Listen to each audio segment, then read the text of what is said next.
Tara,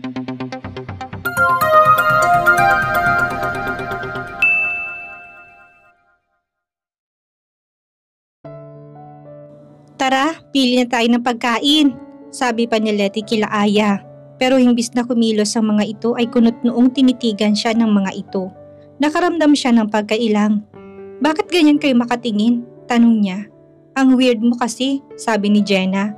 Nang hindi siya nagsalita ay nagpatuloy to.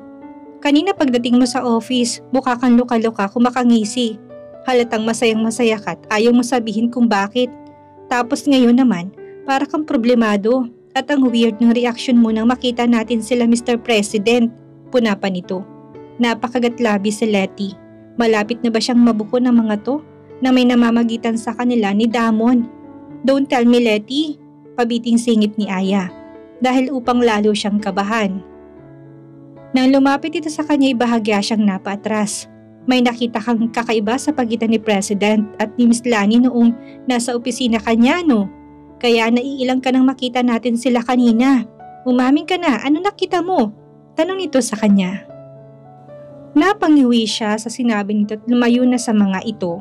Wala akong nakita, sabi na lang niya. At kahit anong pangungulit ng mga ito ay hindi siya nagsalita. Tuluyan nang nasira ang mood niya. Pero ano ba ang karapatan niya na mag-emote ng ganoon? Oo nga't kasal sila sa papel ni Damon pero aware naman siya na hindi siya nito mahal. Malay ba niya kung ang tunay nitong dahilan? Kaya ayaw nitong aminin sa lahat na mag-asawa sila ay dahil may lihim itong relasyon sa sekretarya nito. Ewan, ayoko na mag-isip ng kung ano-ano. Masakit sa dibdib. Nagpunta si Lola sa opisina kanina. Hinahanap ka niya pero ang sabi ni Mrs. Ramos, nasa factory ka? Sabi ni Damon na ikinalingon nito ni Letty.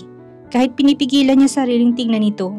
Nasa hapagkainan sila. Mula ng araw na ipagluto niya ito at hindi to dumating kaagad 2 linggo na nakakaraan ay katakatakang palagi nitong umuwi ng maaga.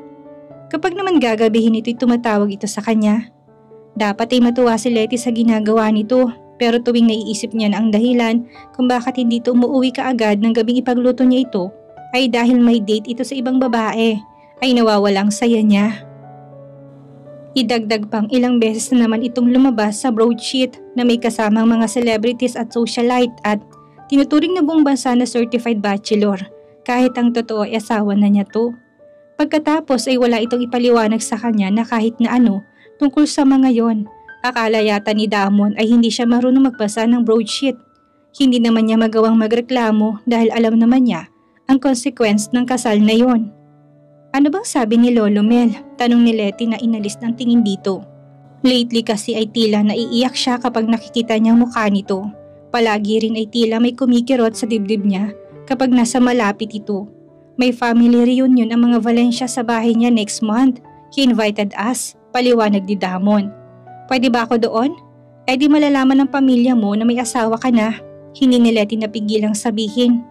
Nakagat niyang ibabang labi na maisip niya ang sinabi niya. Lalo pat nakita niyang natigilan ito sa sinabi niya. I think if Lolo want us to go then, there is no problem. Sabi lang ni Damon. Tumango na lang siya tahimik na ipinagpatuloy ang pagkain. Pagkatapos ay nauna na siyang tumayo at nagpaalam dito at kay Aling Isyang. Nakapapasok lang ng kusina. Nang makapasok si Letty sa kwarto nila ay napabuga siya ng hangin. Sa totoo lang ay naiinis na siya sa sarili niya. Naiinis siya dahil nakakaramdam siya ng ganoon. Nagkakaideya na siya kung bakit niya nagkakaganon pero ayaw niyang isatinig o kahit isipin man lang iyon. Kahit kasi anong pigil niya sa sarili ay hindi niya mapigilang maantig. Sa pag-uwi ni Damon ng maaga at ang simpleng aksyon nito na nagpapatunay na hindi naman pala ito kasing sama ng iniisip niya. Hindi naman pala ito katulad ng una niyang akala na walang puso. Katunayan ay nakikita niya kung paano ito pakisamahan ng maayos ng mga tao sa bahay nila. Maging sa kanya ay considerate din ito. Kahit gaano to kapagod pag uwi nito'y nagtatanong ito kung kamustang araw niya. Gabi-gabi rin tuwing magkukunwari siyang tulog na sa kama ay nararamdaman niyang tatabi ito sa kanya at tititigan siya. Minsan ay mararamdaman niyang hinahaplos itong buhok niya. Pagkatapos ay niyayakap siya nito at makakatulog na siya. Tuwing ginagawa ni Damon yun ay bahagyang kumikirot ang puso niya at tila nagiinit ang gilid ng mga mata niya dahil sa iba't ibang damdaming pumupuno sa dibdib niya. Kung wala lang si eksenang sekretarya nito at ang mga babaeng kasama nito sa broadsheet, ay baka lumulutang siya sa alapaap dahil sa mga ginagawa nito sa kanya tuwing akala nito hindi niya alam. Naiilang na nagtungo na lamang siya sa banyo upang maligo tulad ng mga nakaraang araw ay gusto niyang maunang matulog kaysa kay Damon. Ayaw niyang gising siya kapag nasa kwarto silang dalawa dahil lalo lang siyang nagiging aware sa nararamdaman niya. Ipinilig ni Letty ang ulo at ibinabala na lamang ang sarili sa paliligo. Dalangin niya sana gumaan ang pakiramdam niya pagkatapos noon. Ilang beses na bumubuntong hininga si Letty habang abala sa pagkalkal ng mga files sa data stockroom nila. Kanina'y marami siyang nagawang mali sa pinapagawa sa kanya ni Mrs. Ramos, kaya siya tuloy ang nautusan nitong mag-overtime para humanap na naman ng mga files na kailangan ng ibang department. Hindi naman siya makapagreklamo dahil talaga namang marami siyang mali. Lumulutang kasi ang utak niya, tuloy meron pa siyang kahit alas 8 na ng gabi at nakauwi ng mga tao doon hanggang alas 6 lang kasi mananatiling empleyado doon. Paano kasi nakasalubong na naman nila kaninang tanghalian si Damon at ang sekretarya nito? Ni hindi niya maintindihan kung bakit napapadalas ang pagkakita niya rito. Samantalang bago niya ito mapangasawa ay hindi naman niya ito nakikita. Kahit sina Jen at Aya ay napapansin na madalas na nagpapakita sa ground floor. Ang president nila na dati naman daw ay hindi lumalabas sa opisina nito kapag lunch or break time. Biglang kumalamang sikmura niya. Napahinto siya sa ginagawa at maras na napabuntong hininga. Nagugutom na siya dahil kasi sumama ang mood niya nang makita niya mga ito kanina ay hindi siya sumamang magmerienda sa mga kaibigan niya. Pero hindi naman kasi niya alam na mag-overtime siya. Nagugutom na ako. This is his fault. Himutok niya sa sarili. Who is he? Napapitlag si Letty sa tinig na yon biglang nagsalita. Maras na napalingon siya. Nalaki ang mga mata niya nang makita niya si Damon na nakatayo sa bukana ng pinto ng stockroom. Nakapamewang na ito habang nakatingin sa kanya. Iniwas niya tingin dito na makarecover siya at kinolekta ng mga folders na kailangan niya.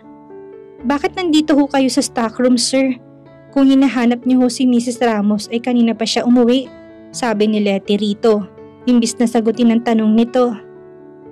Lumakad siya palapit sa labasan pero bago pa siya makarating doon ay mabilis na siya nitong nilapitan at naisandal sa pader. Napasinghap siya nang ilapat nitong dalawang palad nito sa magkabilang gilid niya. Bumilis ang pintig ng puso niya nang ilapit nito sarili sa kanya. Stop using that sarcastically formal tone on me, Letty. Kunot noong sabi ni Damon. At kaya ako nandito dahil tumawag ako sa bahay pero wala ka pa raw doon. Tinatawagan din kita sa cellphone mo. Pero hindi ka sumasagot. When I say that your things are still at your department, I thought I will find you here. Next time, sabihin mo kung mag-overtime ka. Dugtong pa ni Damon. Tiningalan ni Letty ito. Gusto niyang isipin na nag-aalala ito para sa kanya. Pero mas nananaig ang paghihinakit na parte ng utak niya dito. Bakit naman hindi ako magiging formal sa'yo ngayon? You are our boss. Inside this company, we don't know each other, right? At wala ka namang sinabi dati na kailangan kong tumawag kung malilate ako, aniya rito. Nahiling ni Letty na sana hindi siya nagtunog ng hihinanakit. Nakita niya na tigilan ito't napatitig sa kanya, nag-iwas siya ng tingin dahil natakot siya na mabasa nitong tunay na nararamdaman niya. You may be right, pero hindi mo masasabihin sa akin kung bakit mo ko iniiwasan kahit sa bahay nitong mga nakaraang linggo? Tanong ni Damon makalipas ang ilang sandali. May bahid ng munting desperasyon sa tinig nito, dahilan upang mapatingala siya dito. Seryosong mukha nitong nakatingin sa kanya. Hindi ka ba sasagot? Kahit ang mga kasama natin sa bahay ay napapansin na hindi mo ko pinapansin at kinakausap maliban na lang kung may tinatanong ako sa'yo. Ano bang problema mo, Letty? Kunot na upang sabi ni Damon. Napalunok si Letty, biglay parang nais niyang maiyak.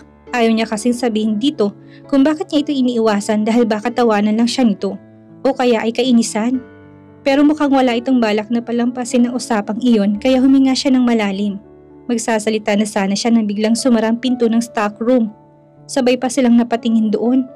Lumayo si Damon sa kanya upang pihitin ang seradura nun pero kinabahan siya na makitang hindi nito yun mabuksan. Nakalak, sabi nito't kumatok sa pinto. Who's making this prank? Sisisantihin ko, iritableng sabi ni Damon at patuloy pa rin sinusubukang buksan ang pinto. Wala bang sumasagot? Makukulong tayo dito. Tarantanang sabi ni Letty. Napatili siya nang biglang mamatay ang ilaw. What's happening? Takot na sabi niya. Humakbang siya paharap at hinablot si Damon. Nahawakan niyang braso nito. Bakit namatay ang ilaw? Nasa labas ang switch, naiyak na sabi niya. Hindi sa takot siya sa dilim pero ang makulong sa isang lugar na wala siyang makitang kahit na ano'y nakakatakot. Ayoko ng ganito. Sa isang iglap ay naramdaman niyang hinatak siya ni Damon at niyakap. Nasubsob siya sa dibdib nito. Shh, calm down, I'm here, mahinang sabi nito. Kasabay ng paghaplos nito sa ulo niya. The heat and strength of his body as well as his soft voice calmed her senses.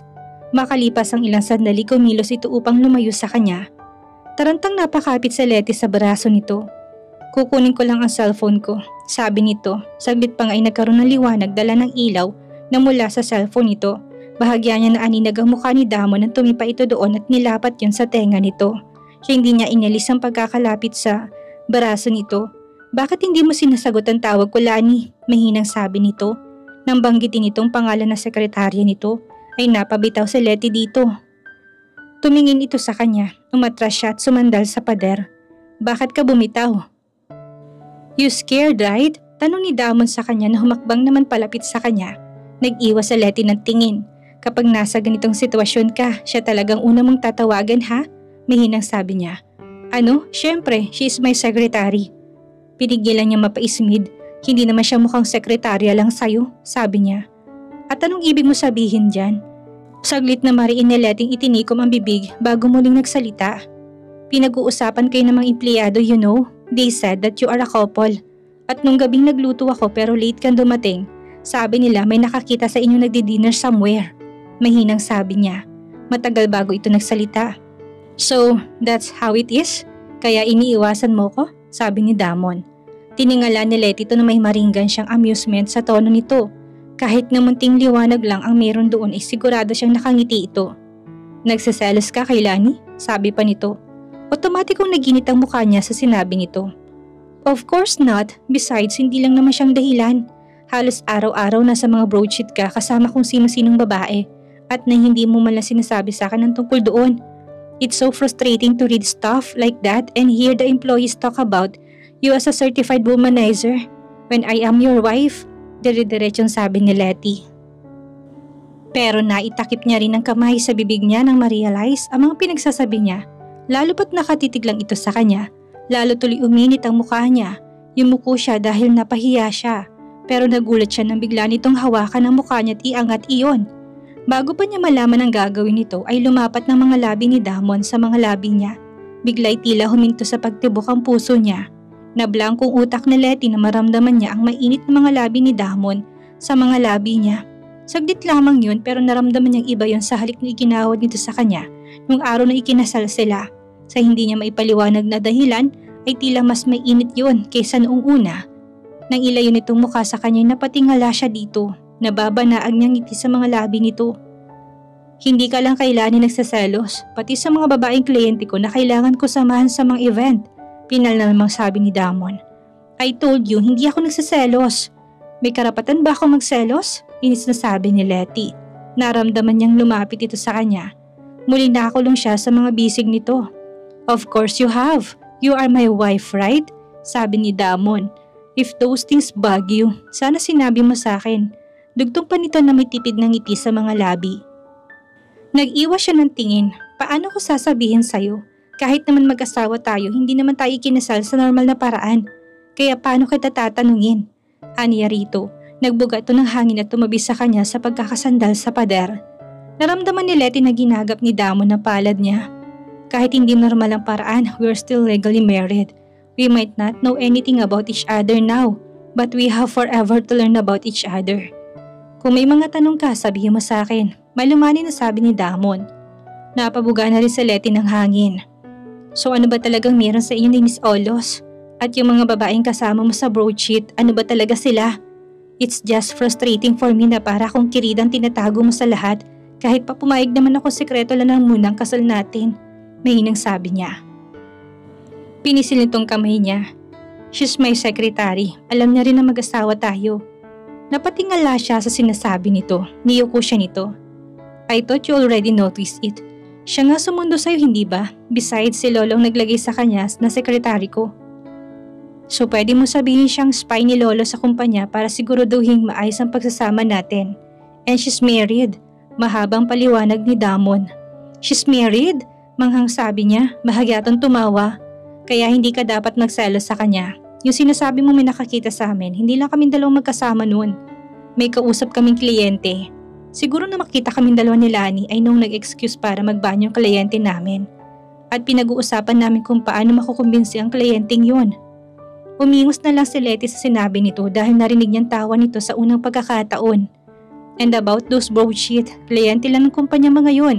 Mahirap silang tanggihan kaya kailangan ko silang samahan kapag ni-request nila.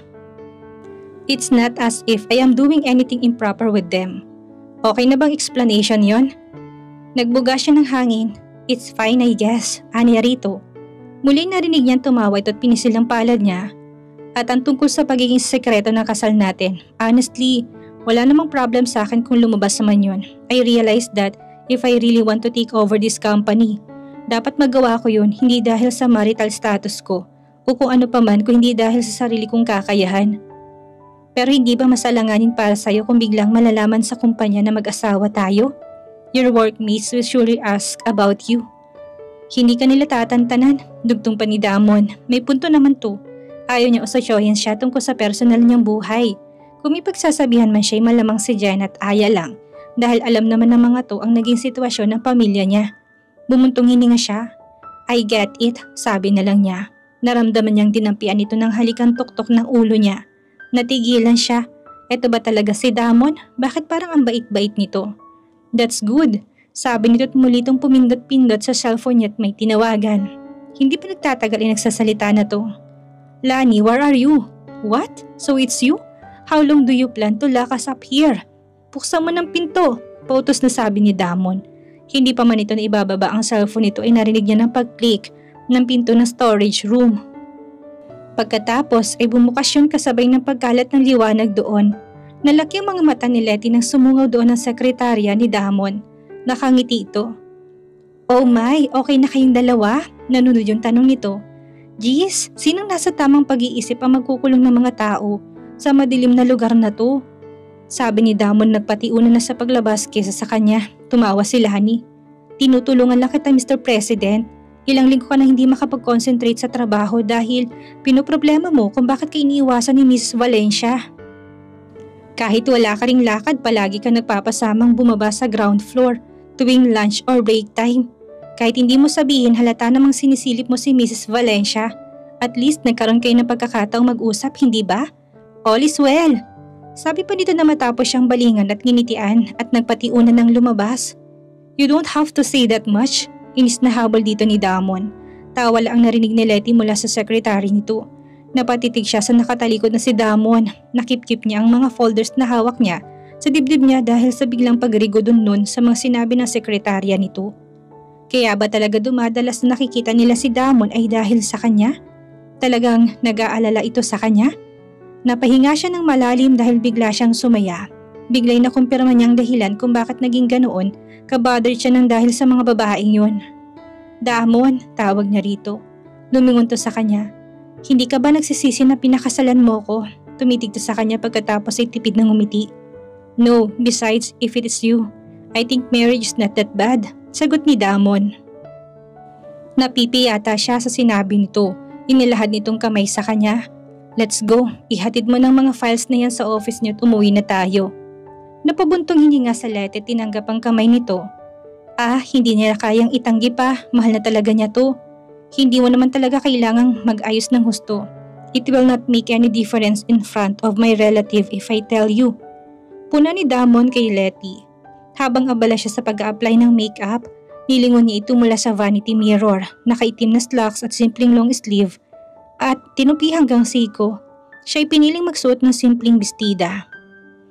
Pero inayos niya ang buhok niya at naglagay ng makeup. Sa araw na yon, ang reunion ng pamilya nito sa bahay ni Lolo Mel. Hindi siya mapakali dahil yun ang unang beses na makikita niya mga kamag-anak nito bilang asawa nito. Nang tanungin niya ito kung kasama ba niya makikilalang mga magulang nito, ay simpleng hindi lang sinagot nito. Hindi na siya nagtanong pa noon dahil nakikita niya sa mukha nito noon na ayaw iyong pag-usapan.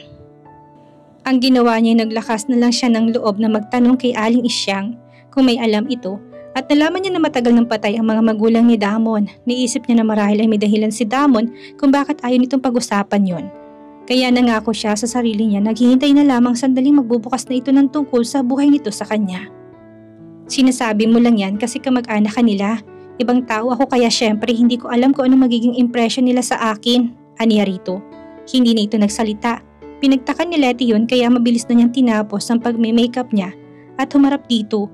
Mula kasi nang makulong sila sa stockroom at sabay ng umuwi ay naging maayos ng samahan nila.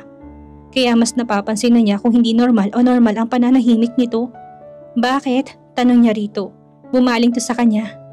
Anong bakit? Balik tanong ni Damon. Lumapit siya rito at pinakatitigan ng mukha nito. Parang may iba sa'yo ngayon eh. Ayaw mo bang umattend ang reunion ng pamilya niyo? Tanong ni Letty dito. Saglit na bumakas ang pagkabigla sa mata nito. Nagtataka ka kung bakit alam ko? Muli tanong niya. Bahagya siyang hindi. Hindi ko rin alam kung bakit. Basta alam ko lang na may mali sa'yo. Aniya rito. Bumuntong iningay at bahagyang ngumiti kasabay ng pagkulong nito sa kanya sa mga bisig nito. Thank you for noticing, sabi nito. Yumuko pa ito at sinubsob ang mukha sa leeg niya. But I'm fine, dugtong ni Damon. Bigla si Letting kinilabutan sa init ng hininga nito sa leeg niya. Tila may humalukay sa sikmura niya nang lalo pa siya nitong higitin palapit sa katawan nito. At nang maramdaman niyang munting dampi ng mga labi nito sa bandang tenga niya, ay tumayo yata ang mga balahibo niya sa batok dala ng kakaibang sensasyong dulot ng ginawa nito. Napakapit siya sa balikat nito. Damon, saad niya. Tumigil naman ito at nagbuga ng hangin. Pagkatapos ay marahan tong dumiretso ng tayo't bahagyang niluwagan ang pagkakahawak sa kanya. Tumingin ito sa kanya na may bahagyang ngiti sa mga labi. Relax, I'm not going to do anything to you unless you're ready, sabi ni Damon na kinainit ng mukha niya. At dito na po nagtatapos ang 5 kabanata ng ating kwento at sanay muli niyo po akong samahan sa mga susunod pang kabanata. Maraming salamat po at ingat po tayong lahat.